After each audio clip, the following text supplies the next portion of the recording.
महाभारत काल के 9 लोग जो आज भी इस धरती पर मौजूद हैं।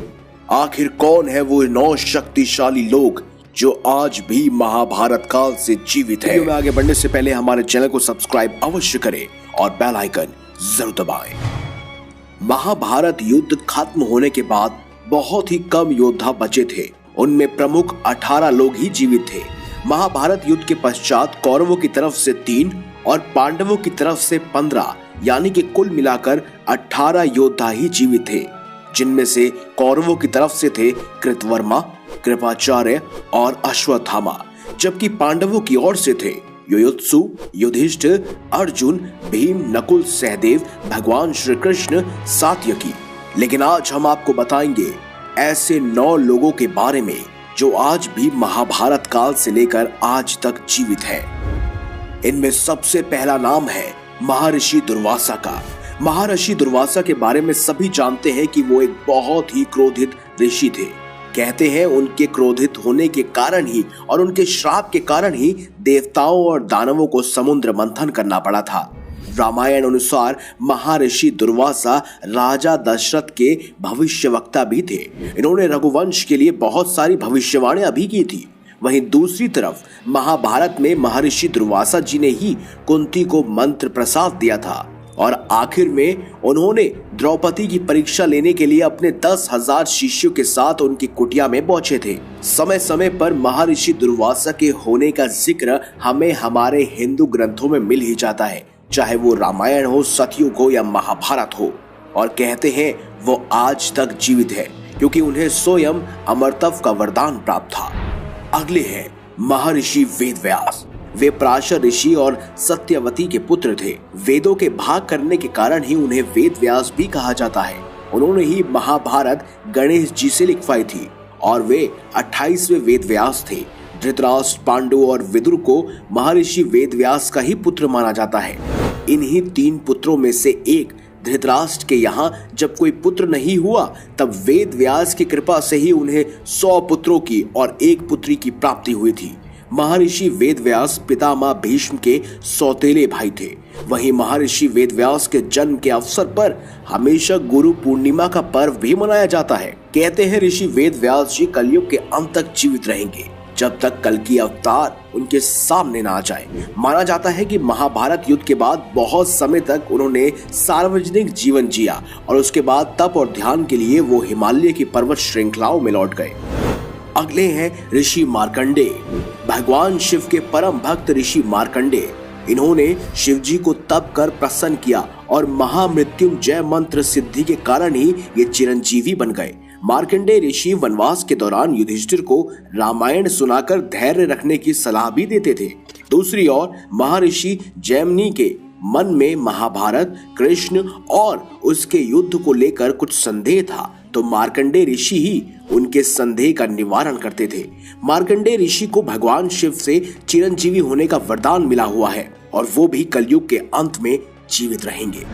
अगले महावीर हैं कृपाचार्य। महाभारत के अनुसार कृपाचार्य कौरवों और पांडवों के कुल गुरु थे।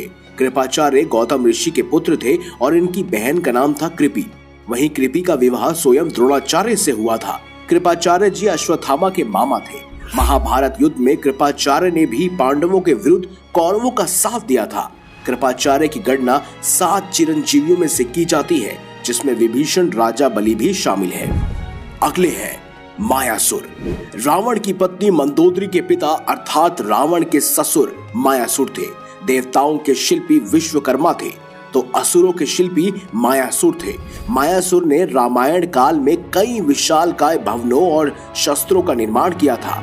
वहीं रामायण के उत्तरकांड के अनुसार मायासुर कश्यप ऋषि और उनकी पत्नी दिति के पुत्र थे। ये ज्योतिष, वास्तु और साथ ही शिल्पी के प्रकांड विद्वान थे।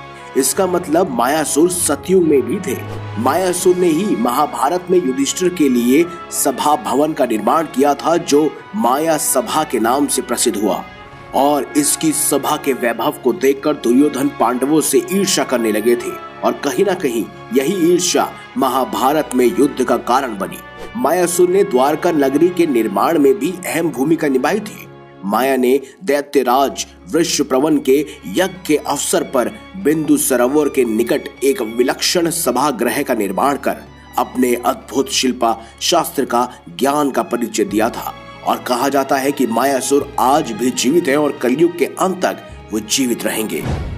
अगले महावीर हैं स्वयं जामवंत जी।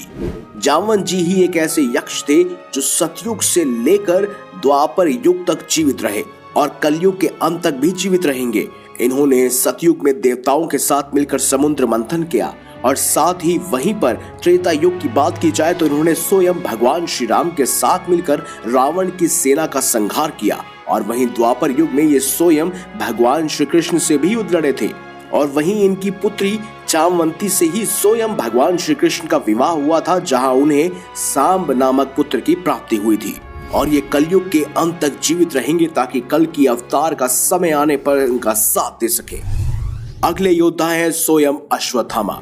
अश्वत्थामा के बारे में कौन नहीं जानता। अश्वत्थामा द्रोणाचार्य के पुत्र और रुद्र का अवतार थे। अश्वत्थामा को संपूर्ण महाभारत के युद्ध में कोई नहीं हरा सका था। कहते हैं अश्वत्थामा आज भी जीवित हैं और असीरगढ़ की पहाड़ियों में आज भी भगवान शिव की पूजा करने आते हैं। साथ ही भविष्य पुराण और श्रीमद् भगवद गीता में भी इस बात का वर्णन मिलता है कि कलयुग के अंत में स्वयं अश्वत्थामा वापस पुनः लौटेंगे, जहां वो कल की अवतार की सहायता करेंगे और उनके साथ मिलकर अधर्म के खिलाफ लड़ेंगे। अगले हैं स्वयं हनुमान जी, जिनका रामायण में भी जिक्र मिलता है और साथ ही महाभारत में भी। इन्हें तो स्वयं अजर अमर रहने का वरदान प्राप्त है और कहते हैं ये स्वयं भगवान विष्णु के 10वें अवतार यानी कल की अवतार का आज भी बेसब्री से इंतजार कर रहे हैं ताकि इन्हें स्वयं भगवान श्री कृष्ण और भगवान श्री राम के भी दर्शन हो सके। आखिरी और महत्वपूर्ण योद्धा थे स्वयं भगवान परशुराम जी।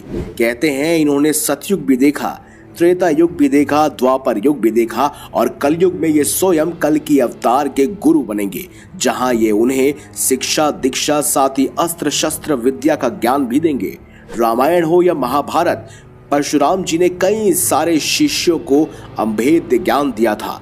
जहां महाभारत में उन्होंने भीष्म पितामह, द्रोणाचार्य साथ ही कर्ण को भी शिक्षाएं प्रदान की थी और कहते हैं वो कलयुग के अंत तक इंतजार करते रहेंगे सिर्फ और सिर्फ कल की अवतार का, ताकि अधर्म के विरुद्ध वो युद्ध लड़ सके। तो दोस्तों यही थे वो महाभारत के 9 लोग जो आज भी जीवित हैं। अगर आपको हमारी ये खास जानकारी, ये वीडियो अच्छी लगी है तो इस वीडियो को लाइक करें, हमारे चैनल को सब्सक्राइब करें और ज्यादा से ज्यादा शेयर भी करें। मिलेंगे अगली बार एक नई खास वीडियो के साथ, तब तक के लिए देखते रहिए संपूर्ण ज्ञान का केंद्र बिंदु।